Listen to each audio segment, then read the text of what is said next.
माझ्या पाठीशी उभे राहिले बाबा म्हणून दिल्लीमध्ये घेतलेला मी मंत्रिपदाचा ताबा.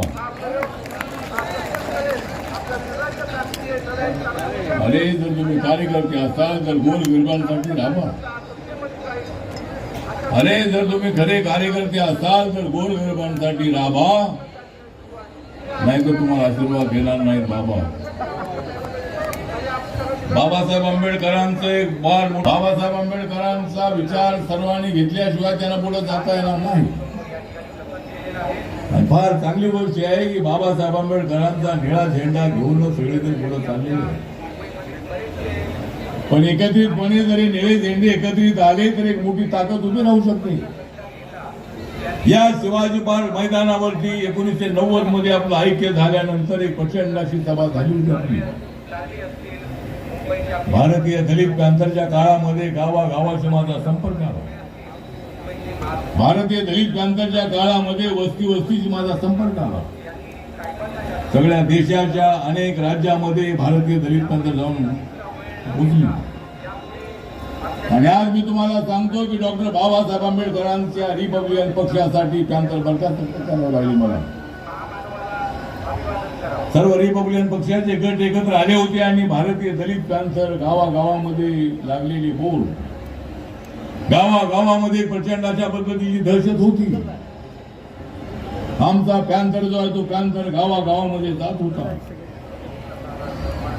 अलीकडे आपण पाहिलेलं आहे की चित्ते कुठून येतात आणि सगळीकडे फिरू लागलेले आहेत. या गावामध्ये चित्ता आला, त्या गावामध्ये चित्ता आला, त्या चित्त्याने मानवहानी करता कामा नये. पण आमचे चित्ते जे होते आमचे चित्ते गावागावामध्ये जात होते, टणकारी फोडत होते आणि कुणीच आमच्या वाटेला येत नव्हतं. जर ते आमच्या वाटेला आले तर त्यांना माहित होतं की त्यांची वाट लावल्याशिवाय हा पॅंथर अजिबात राहणार नाही, म्हणून पोलीस समोर येत नव्हतं. मी जात होतो त्या ठिकाणी पोलिसांचा बंदोबस्त असायचा. आपली समाजाची माणसं मोठ्या ताट मानेने त्या गावामध्ये उभी राहायची. आमचा नेता गावात आलेला आहे, तुम्ही काय करणार आहे सांगा. आणि कुणी काही करत नव्हते. मोठ्या प्रमाणामध्ये बहुजन समाज आपल्या पॅंथरमध्ये येत होता. गावागावातली माणसं पॅंथरमध्ये येत होती. आणि आम्हाला जसं आरक्षण मिळते तसं मराठा समाजाला, ब्राह्मण समाजाला आरक्षण द्या ही सर्वात अगोदर मागणी आपण केली.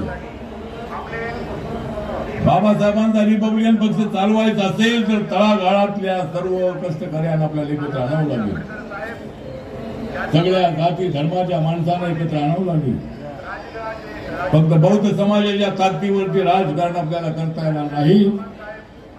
आणि आपला पक्ष फार जुना पक्ष आहे. काँग्रेस पक्ष 1885 ला स्थापन झालेला पक्ष, स्वातंत्र्याच्या लढ्यासाठी स्थापन झालेला काँग्रेस पक्ष नंतर स्वातंत्र्यानंतरही त्या नावाने पुढे चालत राहिला. आणि मला वाटतं की त्यानंतर जर सगळ्यात जुना कुठला पक्ष असेल तर 3 ऑक्टोबर 1957 ला नागपूरमध्ये रिपब्लिकन पक्षाची स्थापना झाली. बाबासाहेब आंबेडकरांचं महापरिनिर्वाण 6 डिसेंबर 1956 ला झालं.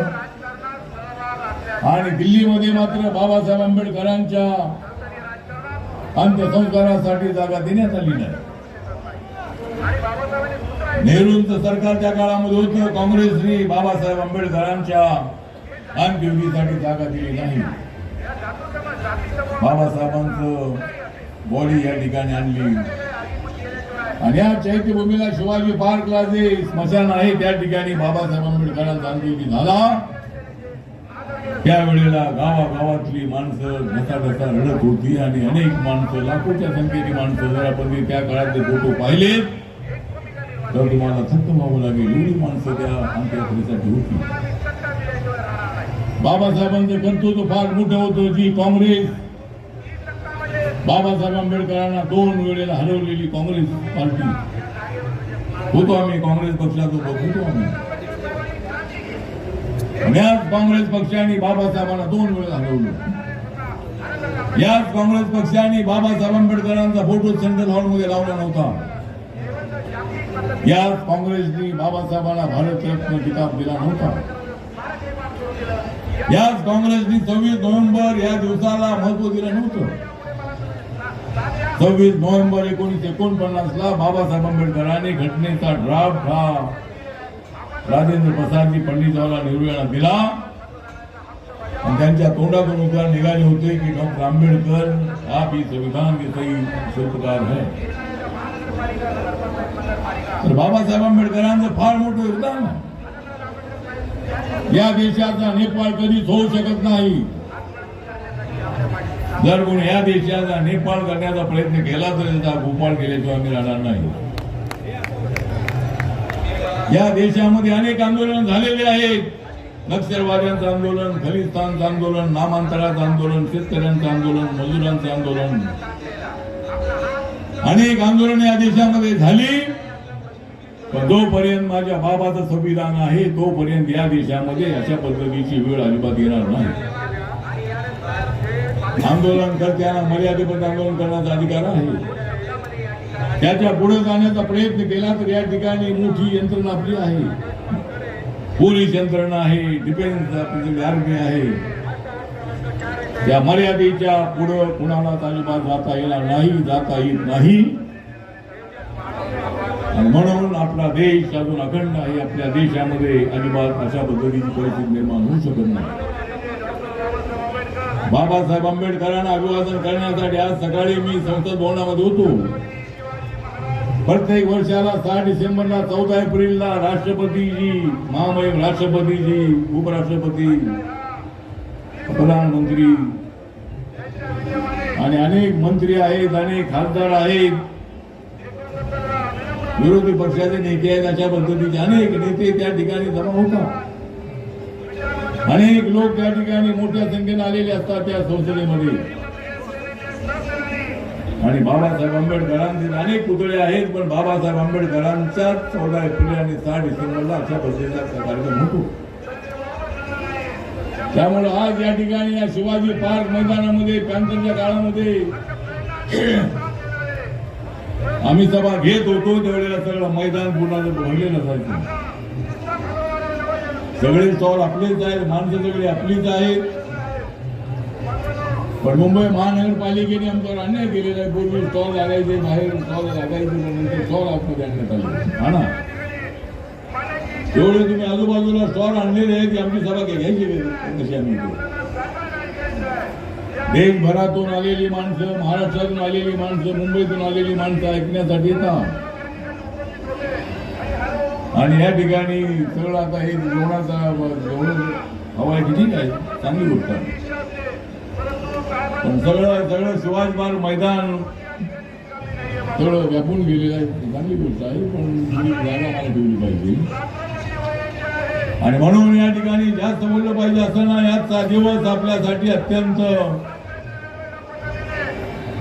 अभिमानाचा दिवस आहे, प्रेरणा देणारा दिवस आहे. बाबासाहेब आंबेडकर गेले, पण बाबासाहेब आंबेडकरांनी लोक म्हणायचे की बाबासाहेब आंबेडकर जे जिवंत आंबेडकरांपेक्षा मृत आंबेडकर अत्यंत खतरनाक असतील. घराघरामध्ये आंबेडकर पैदा होईल. आणि आज तुम्ही एक गोष्ट लक्षात ठेवायची आहे की अन्याय सहन करायचा नाही. अन्याय करणाऱ्यांना धडा शिकवणं अत्यंत आवश्यक आहे. आम्ही न अन्याय करणाऱ्यांना आम्ही अजिबात धडा शिकवणार नाही. पण आज दलितांवरती अत्याचार करणाऱ्या लोकांना सबक शिकवणं अत्यंत आवश्यक आहे. पुन्हा एकदा पॅन्थर सारखं संघटन उभं करायचं का, अशा पद्धतीची मागणी देशभरातून होते. मला अमेरिकेतून, इंग्लंडमधून, ऑस्ट्रेलियामधून, अनेक देशातून मला फोन येत आहे. पुन्हा एकदा दलित पॅन्थरचं संघटन सुरू करा. म्हणून तुम्ही एक गोष्ट लक्षात ठेवायची आहे की आपण सर्वजण काही 100 वर्ष 200 वर्ष जगण्यासाठी आलो नाही. लढण्याची जबाबदारी तुमची आहे. आम्ही या देशासाठी लढणारे लोक आहोत. आपली महार बटालियन बाबासाहेबांच्या मागणीप्रमाणे आपली महार बटालियन आहे. या महार बटालियन सारखं आपण आपल्या समाजासाठी लढलं पाहिजे, देशासाठी लढलं पाहिजे. आणि आपण त्या दृष्टिकोनातून कॅन्सरचा विचार भविष्य काळामध्ये आपल्याला करावा लागेल. आज गोरगरिबांना न्याय देण्यासाठी आपल्याला प्रयत्न करायचा आहे. गरीब माणसाला न्याय देण्यासाठी आपल्याला झटायचं आहे. वेळ आली तर आंदोलन करायचं आपल्याला. आपल्याला चैत्यभूमीचा विकास करणं अत्यंत आवश्यक आहे. अनेक वर्षांपासूनचा तो स्तूप त्या ठिकाणी उभा आहे. त्या ठिकाणी भव्य अशा पद्धतीचा स्तूप उभा राहिला पाहिजे आणि हिंदू मिलकडे जाण्यासाठी एक रस्ता बनवण्याच्या संबंधामध्ये सुद्धा आमची मागणी आहे. हिंदू मिलचं स्मारक आहे ते जगामध्ये अत्यंत नावाजलेलं उत्कृष्ट असणाऱ्या अशा पद्धतीचं स्मारक असेल. माननीय नरेंद्र मोदींच्या काळामध्ये त्या ठिकाणी हे स्मारक करण्याचा निर्णय झाला. काँग्रेसचं सरकार असताना निर्णय अनेक वर्षांपासून आंदोलन चालू होतं. विजय कांबळे यांनी अनेक लोक आंदोलन करायचे आणि ते आंदोलन जे होतं ते आंदोलन सातत्यानं चालू होतं. पण काँग्रेसकडून हिंदू मिलची जागा देण्यासाठी निर्णय होत नव्हता. शेवटच्या काळामध्ये आनंदराज आंबेडकर त्यावेळेला हिंदू मिल मध्ये घुसले आणि मी दिल्लीला जाऊन पार्लमेंट मध्ये घुसलो आणि 29 डिसेंबरला दिल्लीमध्ये एक भव्य अशा पद्धतीचा मोर्चा आपण काढला. पवार साहेबांना मी सांगितलं होतं की जर यावेळेला निर्णय झाला नाही तर सगळ्या देशातून आलेले जे लोक आहेत त्या लोकांमध्ये अत्यंत मोठा गैरसमज होईल आणि काय होईल हे सांगता येणार नाही असं मी पवार साहेबांना सांगितलं. पवार साहेबांनी ताबडतोब आनंद शर्मा यांना बोलावलं. मला त्या ठिकाणी बोलावलं त्यांच्या कृषी मंत्रालयामध्ये आणि ताबडतोब निर्णय झाला. पण तो निर्णय झाला तो 4 एकर 4.25 एकर जमीन देण्याचा. पण तोही निर्णय जो होता तोही निर्णय पूर्ण झाला नव्हता आणि नंतर अचानक 2014 मध्ये काँग्रेसचं युपीचं सरकार गेलं आणि माननीय नरेंद्र मोदींचं सरकार या देशामध्ये आलं. काँग्रेसच्या भ्रष्टाचाराच्या विरोधामध्ये जबरदस्त अशा पद्धतीचे वाढ करत करत ते साऱ्या देशामध्ये फिरले आणि रिपब्लिकन पार्टी ऑफ इंडियाने सुद्धा त्यावेळेला एनडीएला पाठिंबा दिला. नॅशनल डेमोक्रेटिक अलायन्स मध्ये आपल्याला माहित आहे माननीय अटल बिहारी वाजपेयींचं सरकार असताना जॉर्ज फर्नांडिस त्या ठिकाणी होते. ममता बॅनर्जी, नितीश कुमार, नवीन पटनायक, डीएमके अशा पद्धतीचे अनेक नेते सोशलिस्ट नेते त्यावेळेला एनडीए मध्ये होते आणि संरक्षण मंत्री म्हणून जॉर्ज फर्नांडिस त्या ठिकाणी होते. पुण्यामध्ये रेसकोर्स मैदान आहे. त्या पुण्याच्या रेसकोर्स मैदानावरती आम्ही रिपब्लिकन पक्षाची मोठी सभा घेण्याचं ठरवलं. गवई साहेब, कवाडे सर त्यावेळेला आम्ही सगळे एकत्र होतो आणि ते मैदान काही मिळत नव्हतं. ज्या मैदानामध्ये इंदिरा गांधी सभा झाली होती, पंडित जवाहरलाल नेहरूंची सभा झाली होती, तर ते मैदान मिळत होतं. जॉर्ज फर्नांडिस आम्ही जाऊन भेटलो आणि ताबडतोब त्यांनी ऑर्डर काढली की रिपब्लिकन पक्षाच्या सभेसाठी मैदान देण्यात येत आहे आणि त्या ठिकाणी रिपब्लिकन पक्षाची भव्य अशा पद्धतीची सभा त्या रेसकोर्स मैदानात झाली. बाबासाहेब आंबेडकरांची इच्छा होती की 14 ऑक्टोबर 1956 ला नागपूरमध्ये बौद्ध धर्माची दीक्षा झाल्यानंतर दुसरा जो कार्यक्रम आहे तो 16 डिसेंबरला मुंबईच्या रेसकोर्स मैदानावरती, मुंबई, कोकण, पश्चिम महाराष्ट्र, ठाणे